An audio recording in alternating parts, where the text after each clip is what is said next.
Hi, my name is Gabriel. I've been a paramedic with SA Ambulance for the last 3 years, and I'm actually about to leave the service. And before I go, I feel I need to share my experiences on behalf of colleagues who might not feel that they are able to.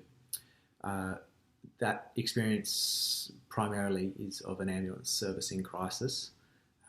We've had increasing demand over many years, but we've had a neglect of our funding, of our resources and our staffing. Um, and I want to talk about what this looks like to me on an ambulance. And really that looks like not enough ambulances to get to people when they need them. It looks like our elderly community members who have fallen and broken their hip waiting for hours on the floor because their ambulances keep getting diverted to higher priority cases, and it looks like those high priority emergency lights and sirens cases waiting for half an hour, sometimes longer, to have an ambulance. And this might be when they're struggling to breathe or suffering from a stroke. And sometimes it means getting to those lights and sirens cases too late. And instead of starting emergency treatment and taking someone to hospital, we are starting CPR and hoping that they will survive.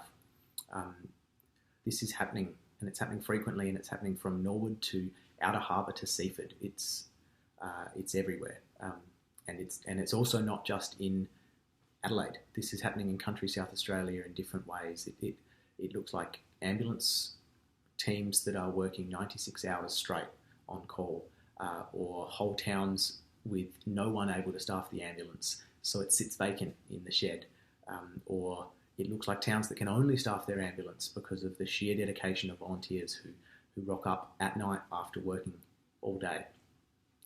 No matter where you go in this state, the ambulance service is struggling to meet its demand.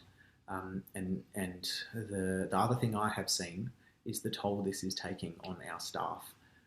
We signed up to deal with a stressful job and a job that's sometimes traumatic. But what we did not sign up for is working day after day, missing your meal breaks because there's simply no time, or driving hundreds of kilometres overnight to cover gaps in distant areas. And certainly we did not sign up to watch our patients suffer from a failing system that is being drained of its funds. Everyone has a breaking point, and it's very painful to say that many people in my ambulance family are hanging on by a thread.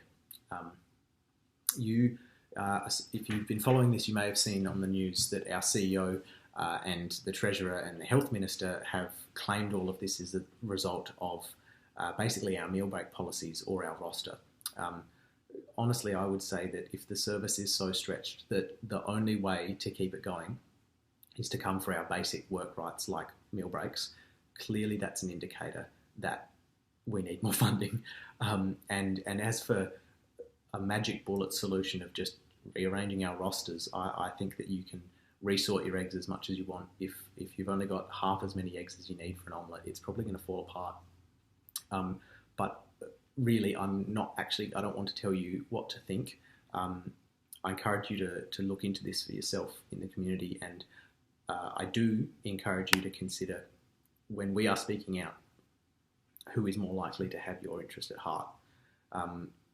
My message, I guess, for the people of South Australia is that SA Ambos in all of their forms are very proud to be here for you when you need us. And we will always be here for you when you need us.